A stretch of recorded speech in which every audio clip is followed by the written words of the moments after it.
Greetings, folks. Stephen Gray here on the Stephen Gray Vision YouTube channel. I have not done one of these for quite a while, but I'm quite interested in interviewing this particular person, having just read this book that just completed recently reading this book that he wrote. His name is Graham St. John, and the book is called Strange Attractor, the hallucinatory, pardon me, life of Terence McKenna, a fascinating character to say the least. That's Terence, and I imagine Graham is too.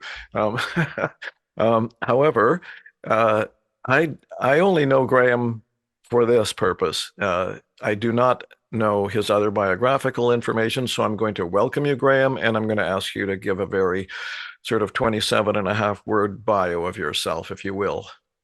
Yeah, sure. Thanks, Stephen, and thanks for having me on. I really appreciate that. And yeah, so my background is as a cultural anthropologist who's had much experience with researching, I guess, broadly transformational events, movements, and figures, including Burning Man as a transformational event culture, but more recently, Terence McKenna as a transformational figure. And this biography is something that, when I say recent, this has been a 10-year project. So it's the culmination of extensive research, archival, and documentary, and interviewing 80 interlocutors over the last 10 years, and specifically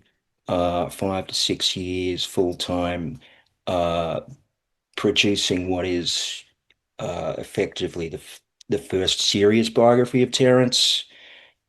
His brother Dennis has previously produced in 2012. He then self-published his memoir, which has been a fabulous resource, but there has been no comprehensive biography of Terence in the 25 in and it's been 25 years since his passing. So it's been I mean, I suppose the admonition that I've had from so many folks who I've approached throughout this process was that it better not suck.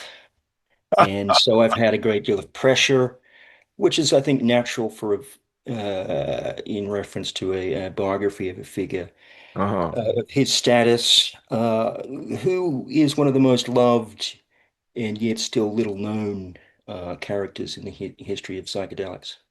Yeah. Well, you kind of answered the first question I was going to ask, which was going to be why. Because, as you said, and I was going to mention this as part of that question, you have put an immense amount of effort into this book. I mean, it's 400 pages or so for starters. It's just absolutely 550, let me just correct you on that. okay. Well, I meant the main text sort of comes anyway, whatever, who cares? It's a big book, and it's not only a big book, it's incredibly thoroughly researched. You did all kinds of reading, you listened to more tapes and whatever that, anyone could imagine, hardly talked to so many great people and interesting people, et cetera, et cetera. So, what is it about Terence McKenna that motivated you to want to do this? Well, he's just such a fascinating character, and the deeper you go, the greater the fascination. He was always, and I think remains, an enigma. And it's this gnomic, mysterious mystique that is associated with Terence McKenna that long fascinated me, and I suppose that the fact that his voice was sort of whispering into my ears in various states of discombobulation on dance floors worldwide had something to do with it through the 90s, because we're talking about a figure who I never met personally, and but a figure who, having been sampled so effusively by electronic musicians, and having been a person who is probably sampled, and I would argue sampled more than any other individual in the history of electronic music, Oh, uh, that was the context of my exposure to McKenna. Hmm. Fascinating. Yeah. Well, I was going to ask you some other questions about that. Maybe I'll get back to them later, but let's get into some of the more of them, the meat, the mushroom meat, you might say. So then Terence has described the mushroom as an intelligent alien entity. Can you talk about that? What does he mean by that? Well, I mean, there are a lot of questions that could be posed to me as if I'm going to be providing you with, I mean, the one thing that I should tell you, and that you would hopefully know after having read my biography, is that I don't claim to be the authority on McKenna's ideas. And if Hmm. you're looking for me to explain or even explain away his understanding of various ideas, then you'll probably come away disappointed. That mean my I think what a good biographer should do is provide the reader with enough information and enough morsels and material to come up with their own understanding of what he was getting at. But in terms of the mushroom as an alien entity, well, I mean, there was a theory that he and his brother shared for many years that mushroom intergalactic uh, derived mushroom spores were effectively seeded genes that our hominid ancestors, interacted with, and having done so, sparked the emergence of consciousness. And this has otherwise been known as the stoned Stoned ape ape theory. theory. Yeah. Yeah. So that's a broad sweep there. I'm not sure it's going to answer your question. There's Sure. different angles on that. Well, I appreciate your disclaimer about, not wanting to promote yourself as some sort of an expert on Terence's thought. However, you have studied him like nobody else. So you do actually know more about him than anybody else, I think. That said, as my disclaimer, I have more questions of that nature, and I have no problem if you just want to say no. I don't. I don't want to promote myself as. I'll give them my best shot, Stephen. Yeah, sure. Okay. Well, let's try this one then. This one's a little slightly more prosaic, you might say. He counseled, and I've heard this from him or seen this from him a number of times, taking what he called heroic or committed doses of mushrooms, typically 5 dried grams, in silent darkness, without a sitter, without a guide, without a therapist, without a ceremony, and without discussing anything like integration practices, which are so common now. What may I ask you what you think of that protocol? Yeah, I mean, again, I'm not. So one thing that I would also, as a disclaimer, indicate to you is that I haven't approached our subject as some kind of moral arbiter. I certainly haven't approached him as other biographers have approached figures like Leary and Leonard Pickard, for example, as forms of character assassination. I suppose my approach had, which I think is really important to understand my approach. My approach hasn't been, I mean, I guess I figure myself as something as a combination of Inspector Clouseau and Captain Willard chasing Colonel Kurtz up the river. And yet I am no assassin. And so my approach is sympathetic, it's somewhat generous, but also balanced. And so at the end of the day, I'm not, again, I think the reader must, once given, reader like yourself, uh, once given the information, can draw your own conclusions. And Mhm. maybe perhaps you'd like to comment on what you think about that, since this is, this is something that interests you.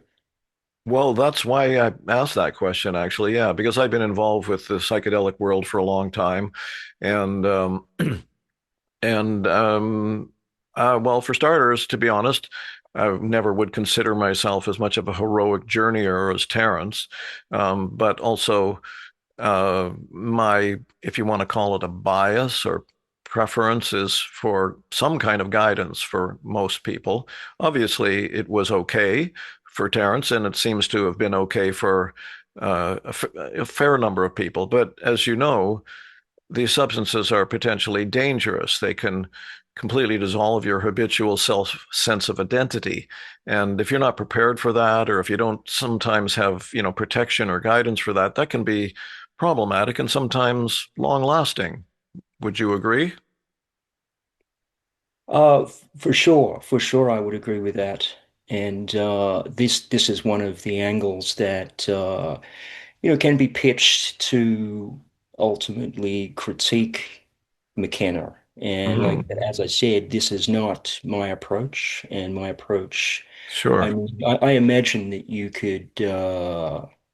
I mean, I do know that there are other biographers approaching McKenna and with different angles and attitudes, and I imagine that hopefully within the next 10 to 20 years, you may we may have a library of biographical approaches Mm-hmm. that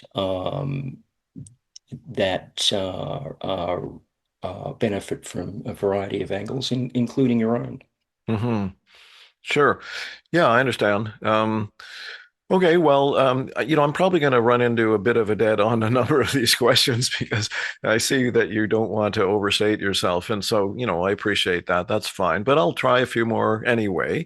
Um, and the purpose is just to share for people who will be watching this or listening to this, what might be of benefit to them. That's the only reason I do these things. Is how can it be of benefit for other people, not as an academic exercise, but as applicable information. So that's why I asked that question about silent darkness kind of idea versus more of a direct sense of or experience of guidance.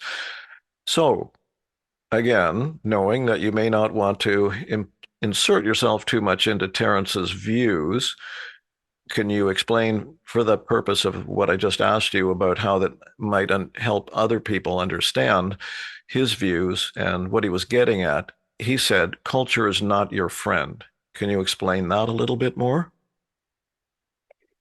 Yeah, well, as a biographer, my task is to attempt to understand the context of the formation of ideas, and that has been my strategy. I've had such a um, great fortune to be communicating with dozens of people who were close to Terence, including close friends, lovers, family members, and dozens of people such as Rick Watson, who was really instrumental to this project. And he was unfortunately, Rick, who to whom the book was dedicated, is not around to see the fruits of this project, having left the building some 18 months to 2 years ago. People like him have been really quite instrumental, such as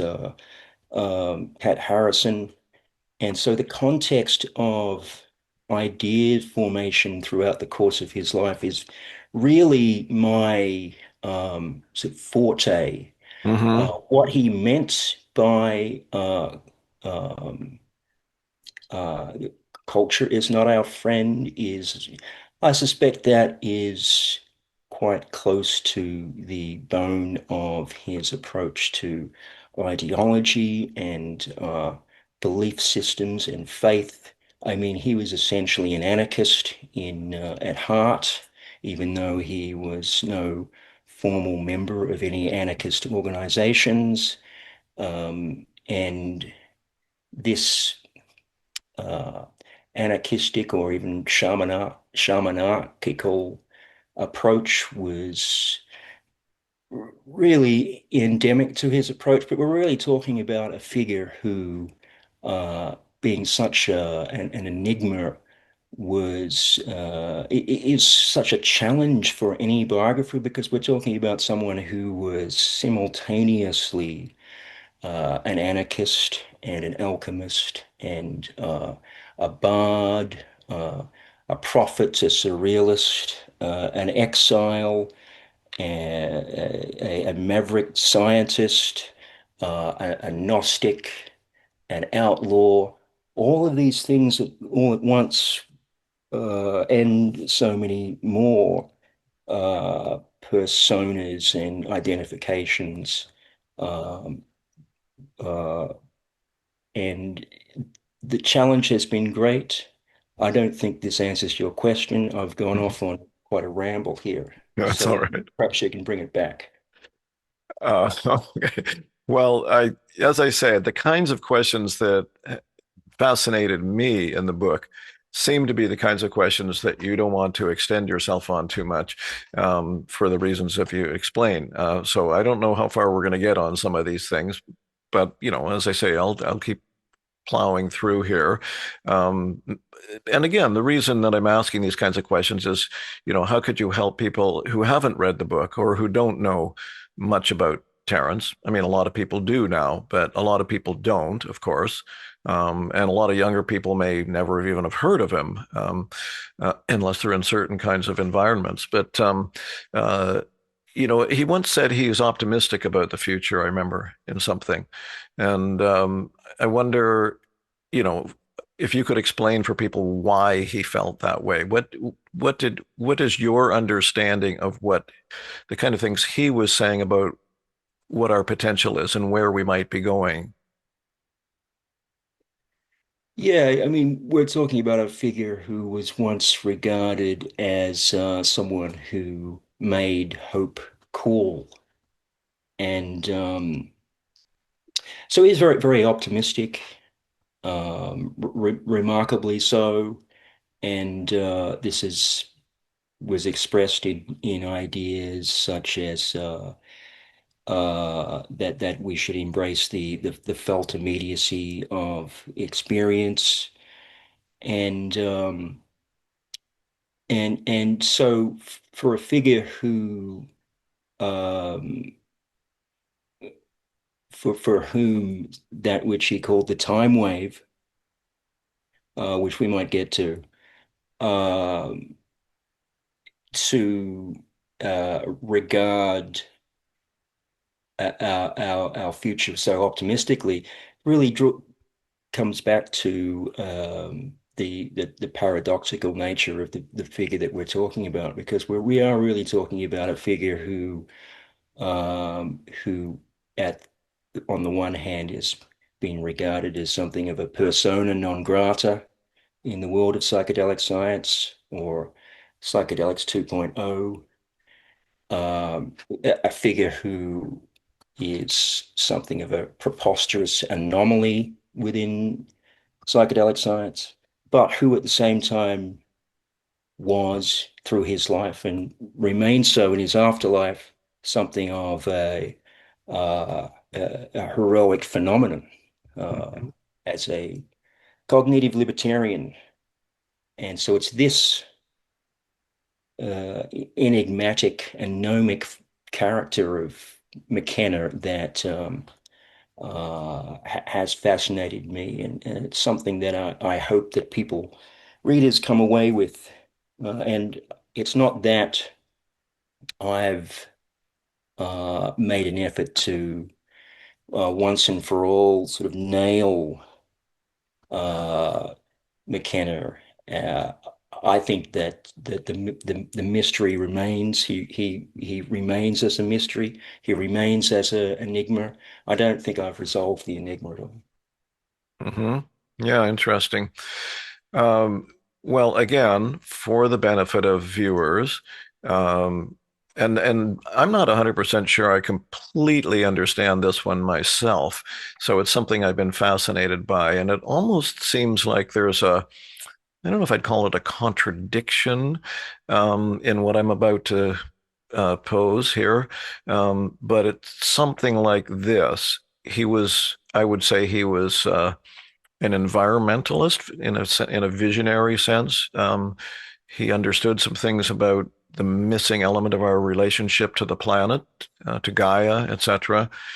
And yet he also talked about our entry into hyperspace. And this is a quote: the freeing of life from the dark chrysalis of matter. So I'm not sure I completely understand that one. Can you say anything about that? Well, Stephen, if you came away stating that you completely understood that, then I would probably have to challenge you because I mean, we're talking about the gnomic, enigmatic character here. I mean, this is someone who would uh, you know, talk about the saving and the leaving of the planet in the same breath, and That's what I someone meant. Yeah. who would proclaim his uh, the valence of the various incarnations of the Gaia hypothesis and ecological philosophy at the same time as proclaiming our species need to uh, leave the cradle, so to speak, Yeah. Yeah. so yeah, it's this enigma that continues to fascinate me. It's not something that I'm going to be able to explain for you, Okay. Stephen. So, I mean, you may come away, and your listeners may come away with some disappointment here. But I'm sure that you understand that my art form is the written word, and I'm certainly no, spoken word artist that of Terence ilk. I don't think anyone is. Mhm. And there certainly hasn't been someone who, has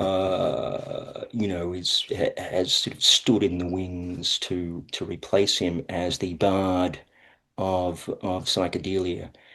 And so the best folks can do is read my book. Yes, indeed. Yeah. Well, as I said before, it's a fascinating book.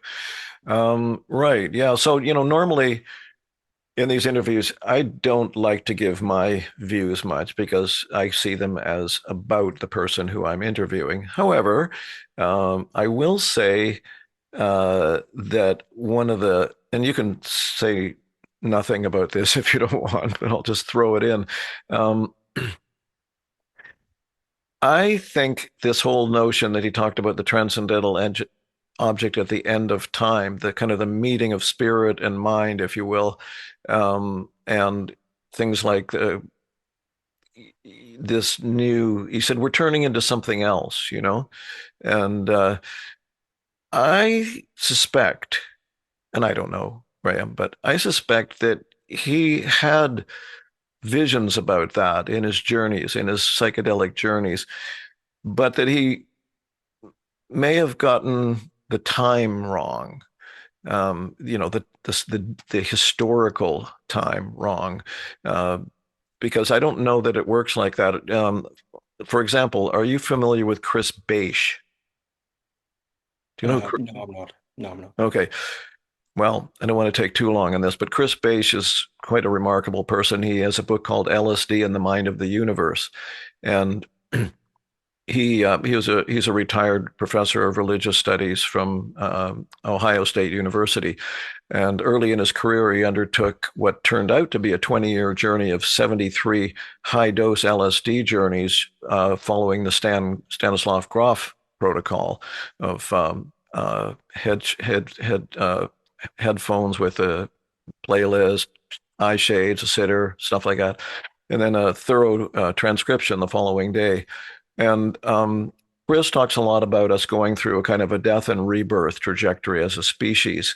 But he said he was never given a timeline for this, but that part of those visions that he kept receiving from what he called the vast intelligences of the universe were that we are moving towards something eventually that sounds to me kind of similar to what Terence may have envisioned, which is a connectivity. Like he uses the term global telepathic collectivity, that we our ultimate, I mean, I know this is really out there in some respects, but for kind of quotidian discussion of any kind, but that we are collectively as a species eventually headed to the realization that we are one organism, and then at that point we sort of take off for the stars.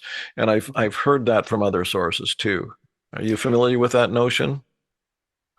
Yeah, well, one of the first influences that Terence had was, Claude Teilhard de Chardin's theory of the Omega point. I'm sure you may be familiar with the Jesuit priest who and paleontologist who wrote The Phenomenon of Man. Uh, an early influence on McKenna, and I'm sure that that is one of the many layers in the background of what came to be known as time wave zero. The Omega point. I suspect without the Christian inflection, seems to have been influential in the ideas that you've just presented. I haven't read that book. It does sound fascinating. Um, I'm surprised that he wouldn't have mentioned McKenna's ideas in that. I don't know if he has, and compared his ideas with McKenna, because of course his McKenna's ideas are well known. They're plastered all over the internet. There's more links than a sausage factory. So I'm surprised if there would be no references there. But McKenna had there were so many influences, Gnosticism being another, and this idea of that we are sort of lost matter that's being re-spiritualized, and various interpretations of Gnosticism, including the Mandaism, which was very influential to McKenna, and in some sense seems to have influenced his dress style, because when he was traipsing about Indonesia and the jungles of Indonesia and the Amazon in the late 60s, early 70s, he was insisting that his brother and companions wear these sort of white, almost colonialist chic attire, tunics and tights at the ankle that may have had a Gnostic inflection. Um, so many influences. I'm getting off track here again. I haven't read that book. It's totally fine. Go for it. And which sort of leads us to the time wave, which is not something that you or your readers could, or myself can approach without strapping a hefty plank on our backs before diving down that well. And if we want to go there, I could read a favorite passage of mine from the book, which is in fact the opening passage of Time Wave, the chapter Time Wave Zero, which is the first chapter in the second part of the book. The first part of the book is more or less standard biographical chronology, a chronological approach that continues in the second half of the book, but which begins to unpack McKenna's iconoclastic metaphysics, which is a sort of an ongoing process for me, because there's so much more to be said. But if you'd like me to read that paragraph, I have it on hand. Go for it. Please do. So this is, as I say, this is the opening paragraph of the chapter Time Wave Zero, chapter 9. In a Hmm. favored passage from Finnegan's Wake, which was among his favored works, if not his favorite book, McKenna lit upon the word prospector. It was a status with which she had identified as a sprightly rockhound who upgraded the scouring of Black Canyon for fossils to a quest for the stone of alchemy. This quest eventually turned over an idea, the time wave, his identity-defining artifice. McKenna was an avid prospector who loaded this device with a kaleidoscope of signifiers, mathematical mandala, score of the biocosmic symphony, holographic modular hierarchy, hyper-novelty map, interference pattern detector, puzzle garden, fractal time, time machine. It might have been the stand-up philosopher's show-stopping act, but more than a bit in a stage routine. The time wave was a hobby, theory, performance, vision, prophecy, and commercial software with an oracular application all rolled into one. An enigmatic conjuration animated by his own doubts and hopes, insecurities and desires. Hubris and humility, it was cardinal to the myth of Terence McKenna, the substance of his inner workings, his spiritual compass, his opus.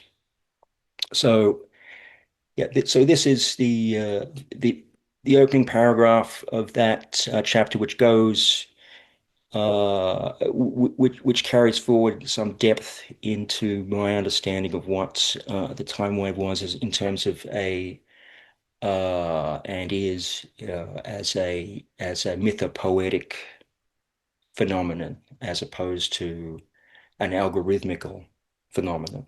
Hmm. And it was his opus. It was something that he pursued to his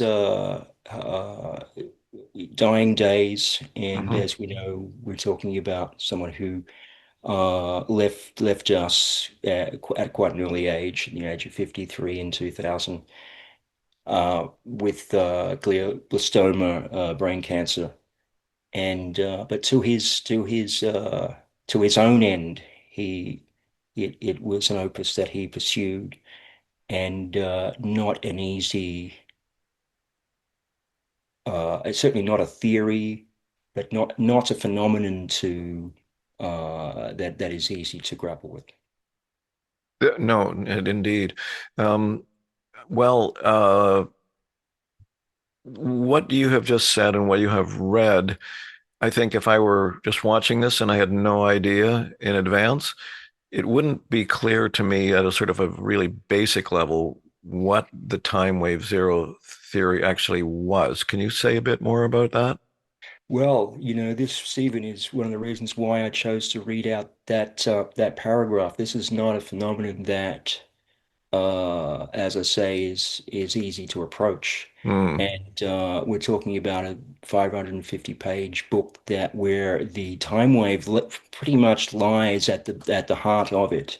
Hmm. And when I mention to you that this is a phenomenon that is essentially his opus, a window into his soul, that's really what it is. And this book is an effort to unpack that. I mean, we can approach it from so many different angles, whether we regard this as a bit in a performance routine, or as an attempt to decode the I Ching, or as an interpretation of his understanding of um, uh, uh, Desjardins' theory of the omega point, and so many different layers there. I mean, I could ask you, having just read the book, what do you Hmm. think the time wave is? Well, it would be simplistic understanding, I think. Certainly not at the level that you're talking about here. And I haven't specifically read some of the material that would remind me of his sort of description of how that whole sort of process worked. But so please do correct me if I'm way off here. But the way I remember it, not so much from your book, but from past things that I've like tapes and readings I've done of Terence, he he used computer models or computer programs of some kind or another to program in what he called events or moments or times of novelty, which a term he borrowed from the philosopher Alfred North Whitehead, I believe is his name. Um, and so as I recall, what he saw this program lay out for him was that the time difference between one novelty moment and another was decreasing at some kind of mathematically consistent, rate.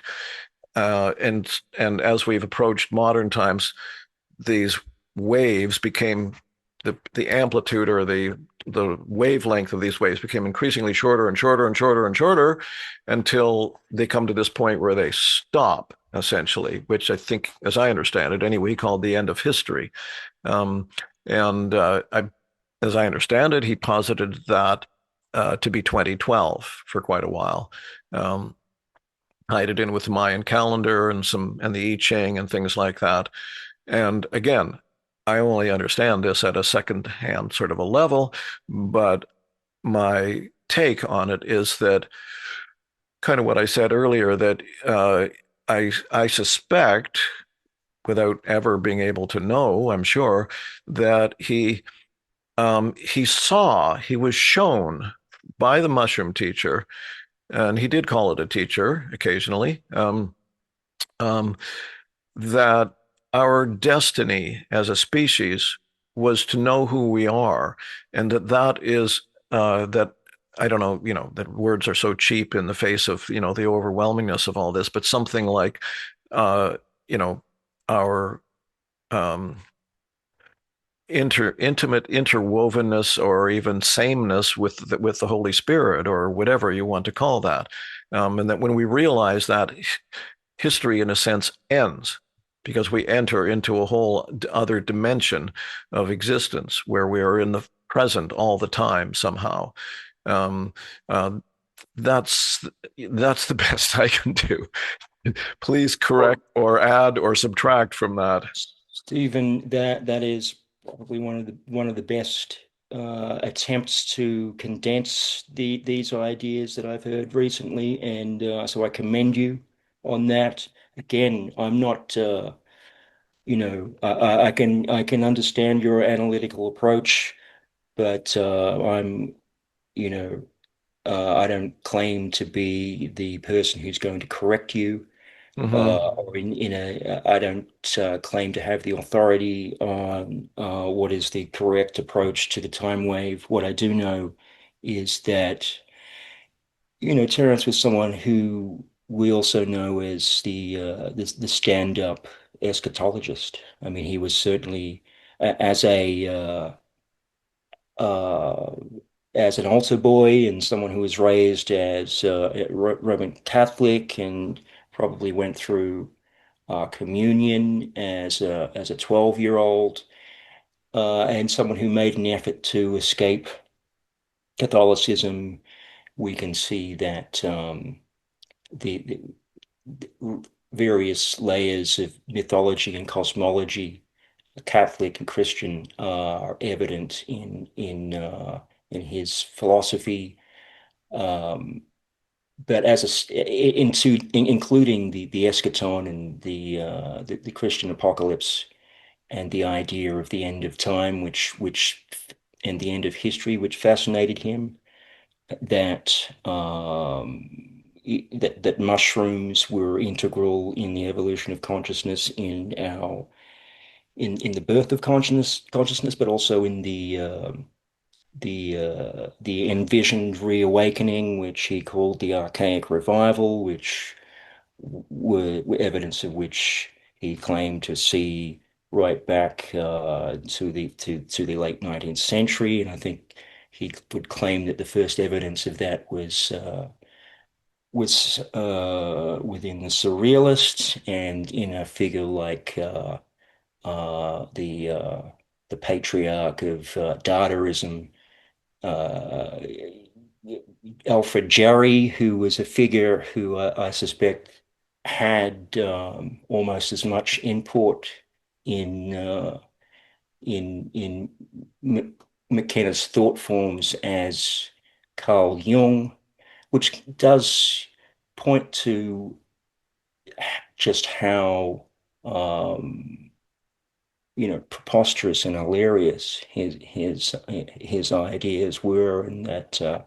the time wave may have been something of a grand joke. And this is something that I approach in at the end of that chapter, and it's something that I would seek to explore more in future work, the influence of the surrealists Mhm. and just how surreal and consciously absurd some of his ideas were. I mean, we're talking about a guy whose performance career was something of as a stand-up philosopher and a very unique philosopher, and certainly not a formal philosopher, but someone who perfected the arts of the comic and had that ability to, disarm audiences, as is the art form of the comic from his early days. And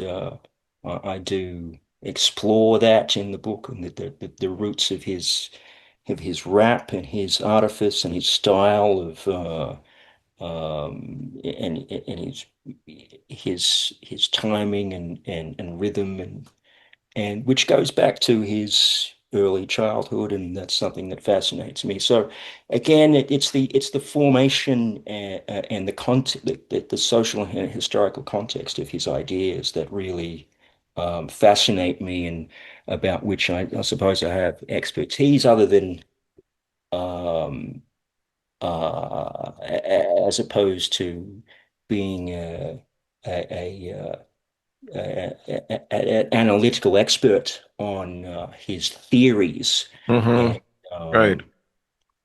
um, but I am interested in hearing uh, expositions and summations and condensations of his ideas, like from people like yourself. Yeah, interesting. Um, Cannabis or Terrence was a cannabis lover.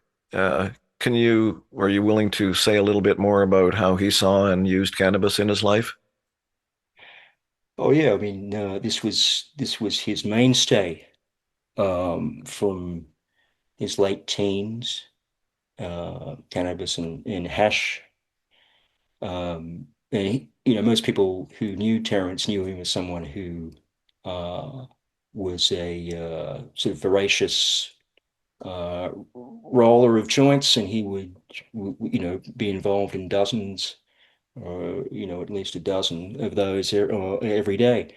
And it was sort of his tool, but may have also been his crutch. It's something that he attempted to give up several occasions unsuccessfully. Hmm. Um, and it sort of permeates his life. I mean, we know that he was involved in smuggling hash Hmm. from India to the US, Colorado, New York in the late 60s. And I've uncovered some court documents, including one document that I published in the book, which is a court document from the Southern District of New York, which is Terence McKenna versus United States of America, and this was his as a result of a hash shipment that went awry in Colorado in 1969. Uh, he wasn't there. His brother and several friends uh, caught the rap, and but this subsequent to that, he um, was sort of effectively a fugitive for several years, and which is a significant part of his life. This was the late 60s, early 70s when he went butterfly hunting in Indonesia and in in the Amazon, Hmm. and uh, ended up in a place called La Chorrera in Colombia in 1971, which is um, not answering your question, but again, I like to ramble. I mean, That's fine. it's a there's so much to be said about Terence's relationship with cannabis, and I do approach that in the book, you know, in the sense that uh, he failed to bring himself off that habit. Yeah, But as most people know, he would like to smoke the yeah. strongest weed, and he was someone who was unlike most people who could be sent into a semi-social comatose. It was a tool that really fired his imagination. Indeed, it did, and it seemed to, although his tongue was already pretty loose, it seemed to have loosened it further.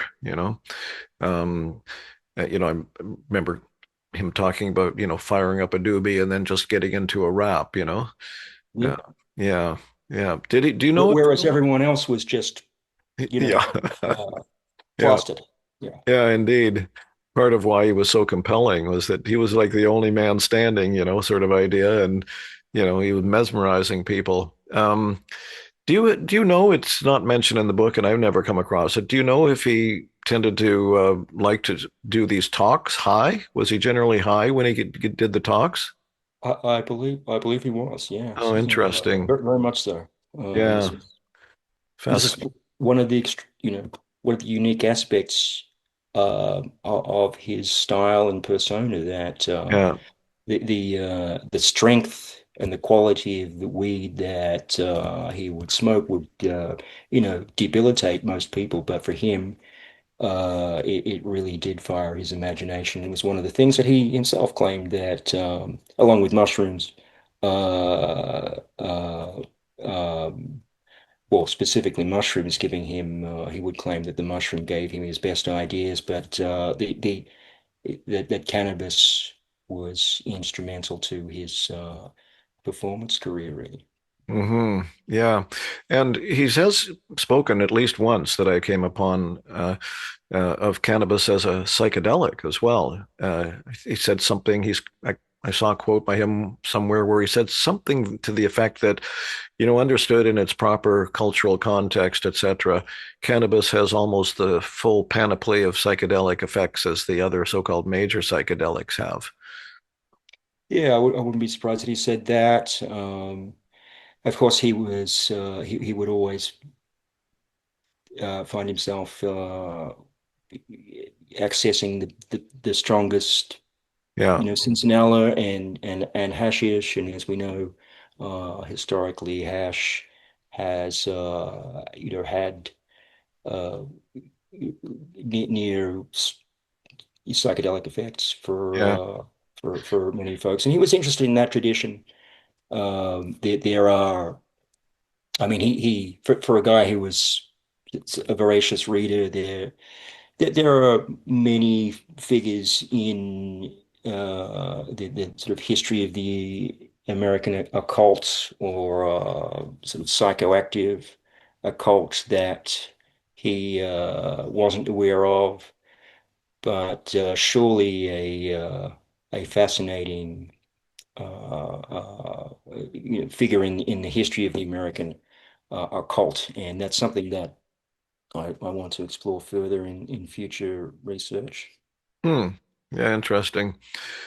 He did say that in regard to cannabis as a potential psychedelic, that he wished he could do it less often because because it has a very powerful tolerance effect if you're smoking it every day like that, and especially if you're smoking several times a day.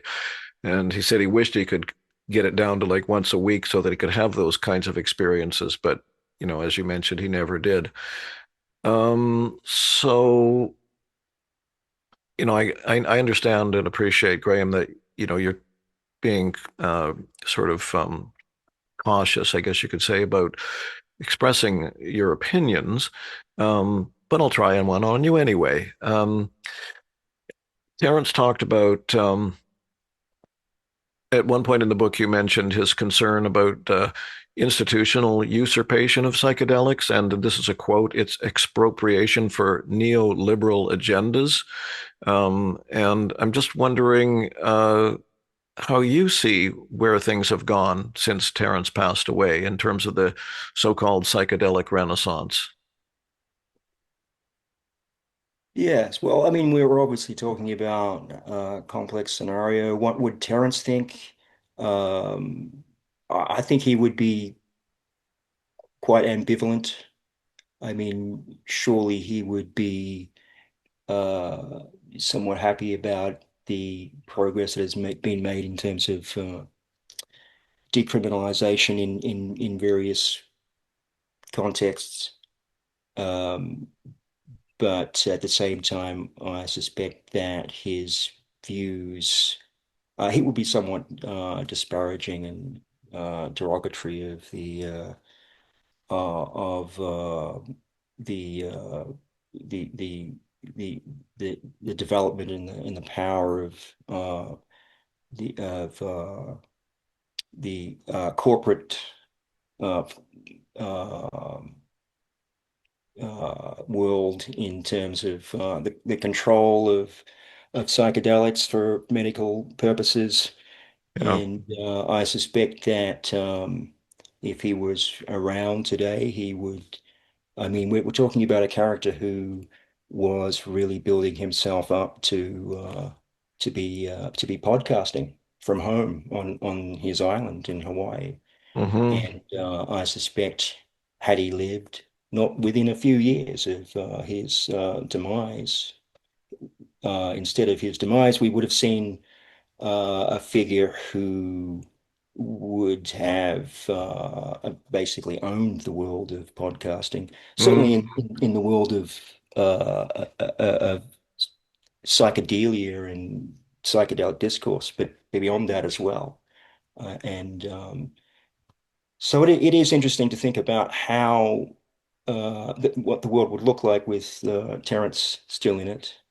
Uh, he he was certainly well over by the late 90s the trauma of travel and physical travail, and he was Yeah. building up this potential to expand his virtual traffic. But in a real sense, we're also talking about a figure who was um, and is in a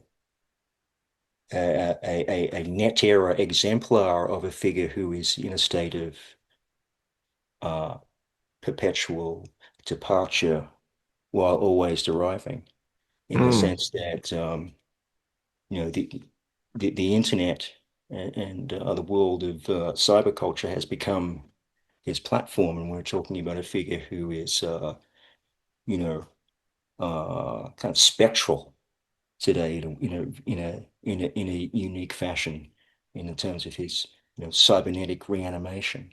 Hmm. It's a whole other subject that I begin to explore at the end of the book. Hmm. Yeah. I think he would have a lot to say about, AI, for example, because he was pointing toward that, I think, in some ways. Again, my understanding is rudimentary on these issues, but I saw him give a talk at a small club in Seattle right near the end of his life, somewhere in the last couple of years. And I remember not really understanding it at the time because he was somehow talking about this melding of mind and machine, or human mind and machine, which is, of course, what we're seeing now in a rather dramatically quick fashion and baffling fashion in a lot of respects. I suspect he would have a lot to say about that. Yeah, and one of the things that interests me is that we're seeing developments where we have Terence McKenna LLMs, large language models that are built on uh, the hundreds, over 500 hours of spoken word content, very very unique content in the history of uh, you know intellectualism. and very unique oratory content that forms the basis of these LLMs that are basically meta Terences, meta mega Terences, including one that I've had access to in terms of testing its beta form, and that is a model that is derived from Lorenzo Haggerty's 20 years of psychedelic salon podcasts of Terence. And they are effectively developing an app that will be uh, an oratory on you, a Terence McKenna oracle on your phone. So that's kind of that kind of development is fascinating. I'm not sure when that will become available. Hmm. Yeah, yeah, fascinating. Um, I'm not aware of, I mean, I only know of his current presence through your work, although I know there are lots of little clips on YouTube and whatnot. But how widespread is that influence? I mean, and is it in sort of like the rave culture kind of world or dance culture, or where is it these days among younger people? Yeah, well, this is a good question. It's ongoing. We're seeing something of a McKenna um, revival, if you like, right now, and it may be also connected with the work that Clea McKenna is doing, as his daughter has taken responsibility for the family archives, and they've exhumed dozens of boxes of content from storage, including journals and correspondence and various documents that they're receiving in this archiving process that you can check out on her website, which I believe is terencemckenna.com, and you can look at slash um, uh, um, it's on that website where they're also seeking some funding.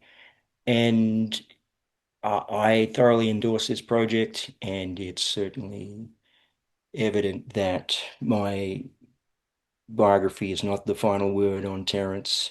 Mhm. And if it does encourage others to, join the conversation, um, um, exhume their archives, and support projects like Clea McKenna's, then it will have served its purpose. Hmm. Well, great. So is there anything else you'd like to add that you're thinking yourself to yourself, Stephen, why didn't you ask me that? No, I mean, I think that last comment was really where I wanted to take it. I'm encouraging people to, uh, I do hope that this project does keep the conversation going, and there's so much more to be said about McKenna. I myself and exploring in further detail his role in the history of uh, esotericism in the West, and particularly in the American occult, and the role of psychedelics in the occult. And I think that he's a fascinating figure in that regard. There's so much more to be said about that. So I'm working in that area, and I'm looking forward to chatting with various people who may take an interest in this project. And people can check out my website, which is edgecentral.net, and they can contact me there. That's edgecentral.net. And thank you, Stephen, for this chat. Well, thank you. And the book again is Strange Attractor. Pardon me, Strange Attractor, The Hallucinatory Life of Terence McKenna by Graham St. John, with whom I've been speaking for the last hour. And It is really a fascinating book, and I have no skin in that game other than to, just as you would like, Graham, I think to encourage people to explore more, because personally, I think that regardless of some of the theories that may not have held water completely, uh, Terence was definitely on to some kind of a vision for a greater experience of life, I would say, that's possible for us as a species. And that's valuable, really valuable, especially in a time where everything seems to be going sideways in so many different directions all at the same time. I think we need visionaries and we need visions. And Terence definitely had a lot to say about that. So, with that, I'll say thank you very much, Graham. Thank you, Stephen. Thanks for having me. It was an enjoyable chat.